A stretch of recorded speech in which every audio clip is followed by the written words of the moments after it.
internationale établie au Sénégal semble avoir même peur d'entrer en contact avec l'opposition.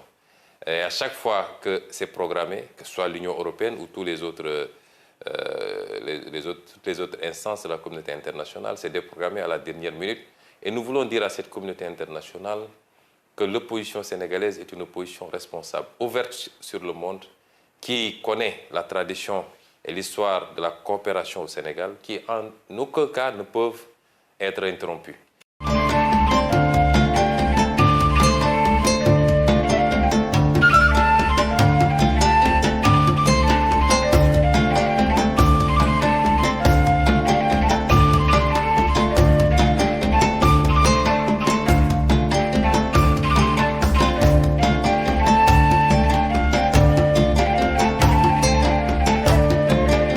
La carte géopolitique du monde doit appeler chacun à revoir son attitude. Il ne s'agit plus de placer un président, de lui apporter un total soutien, tant qu'il accepte la coopération telle que vous la voulez ou telle que vous l'entendez.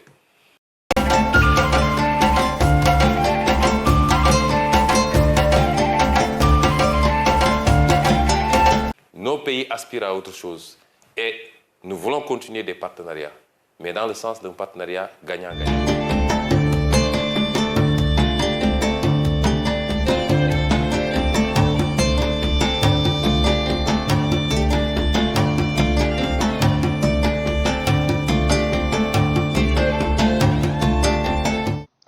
Et je pense que quand on parle d'Afrique, il faut le dire clairement, parce que ça va beaucoup mieux en le disant. On ne va pas faire le bien commun. On a des défis communs. Changement climatique, c'est un défi commun. Essayer que la jeunesse africaine trouve un avenir, je dirais que c'est un défi commun, parce que ce sera aussi notre problème si on n'y arrive pas. Mais on va défendre des intérêts. Et c'est ça un partenariat réciproque et équilibré. C'est qu'on ne prend pas les gens pour des imbéciles. On ne dit pas on arrive chez vous parce qu'on va faire le bien chez vous à votre place. Parce que vous n'êtes pas capable de savoir ce qui est bon pour vous, de le penser ou de le faire. Non.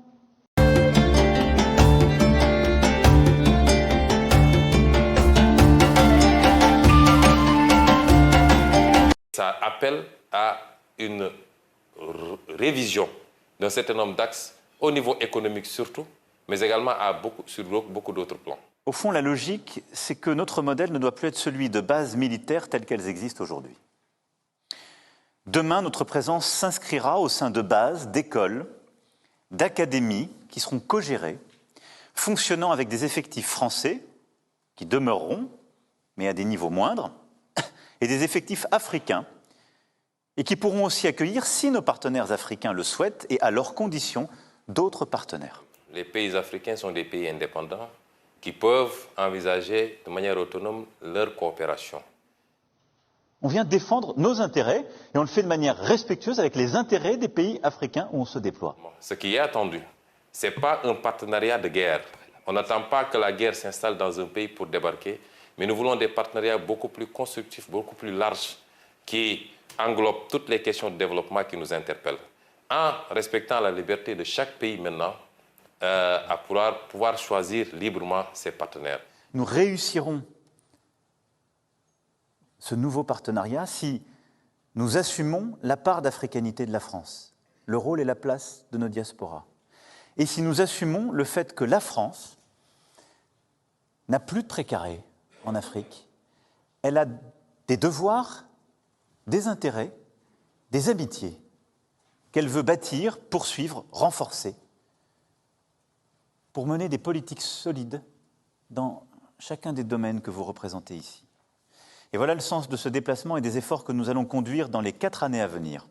Assumer nos intérêts, les promouvoir, mettre en place des liens humains plus forts au cœur de ce partenariat, renforcer le lien avec les sociétés civiles et bâtir ensemble un agenda sur les questions climatiques, d'éducation et de santé qui sont bonnes pour nous tous. Des liens économiques, scientifiques, universitaires, culturels, sportifs. Ce partenariat nous permettra ainsi de bâtir un nouveau modèle d'intimité.